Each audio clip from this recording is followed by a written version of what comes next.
Hello, I'm Caro Giles and I'm the author of Unschooled. I'm going to read you a little section from my book in a moment. Unschooled is the second memoir I've written, and it's about my experience as a single parent carer with 4 daughters. 2 of my children have been unable to attend school because of their complex needs, and Unschooled is the story about the impact this has had upon my whole family and upon my own identity as a woman. So Unschooled is a book about education and an examination of the systems that should be in place to support children and to support families like mine. But it's also a bit of a deep dive into whether it's ever possible to unravel the mother from the woman. So I'm going to read you a little bit from somewhere in the middle of the book.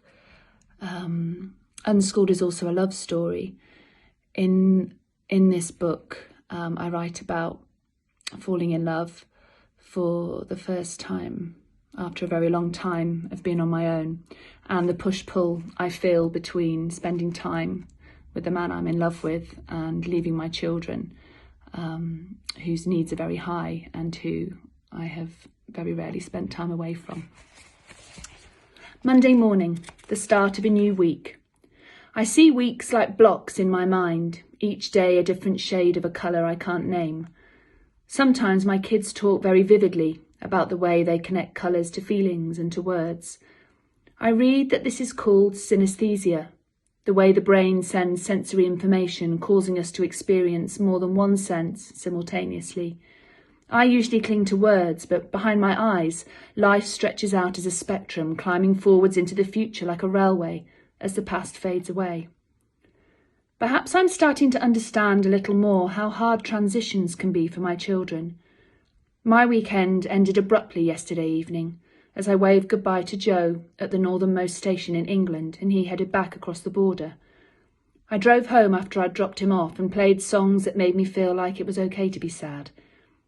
It's still a surprise to me when I wake and see the profile of his face next to me on the pillow. I think back to the way I tried to manifest a different life by buying a bigger bed, and I'm amazed that I've magicked this man into my wild Northumbrian life. We're still dancing between 2 worlds, and I'm struggling to find a liminal zone between them. It is all or it is nothing, and the jolt hurts. Emmy experiences transitions in this way, I think, like jagged nudges. So Monday mornings can often be very hard for her to navigate.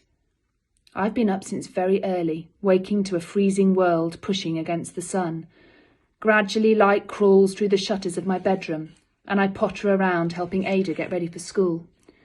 She's left her scarf at her dad's house, so I dig one of mine out of the wooden chest in my bedroom, thinking for the millionth time how much I wish my children weren't moving between 2 homes.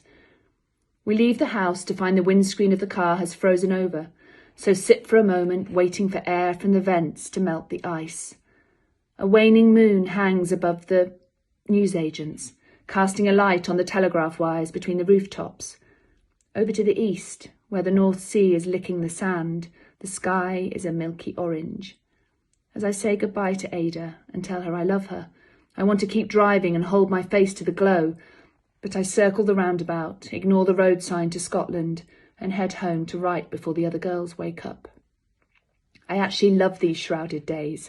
It took me years to get used to the wild darkness, the absence of city street lights that acted as a disguise against the seasons. But now I almost crave a wintry cloak around me so that I can hide and dream myself into different worlds. If you like landscape writing, I write a bit about my old home Northumberland in this book, and I write about my new home Glasgow. So there's there are scenes of rural wilderness and also busy city scenes as well. If you're interested in education or parenting, this will be a book for you.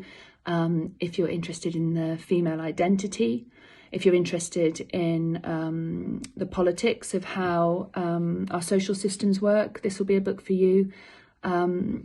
So I hope that Unschooled might be something you'd like to read. Thank you for listening.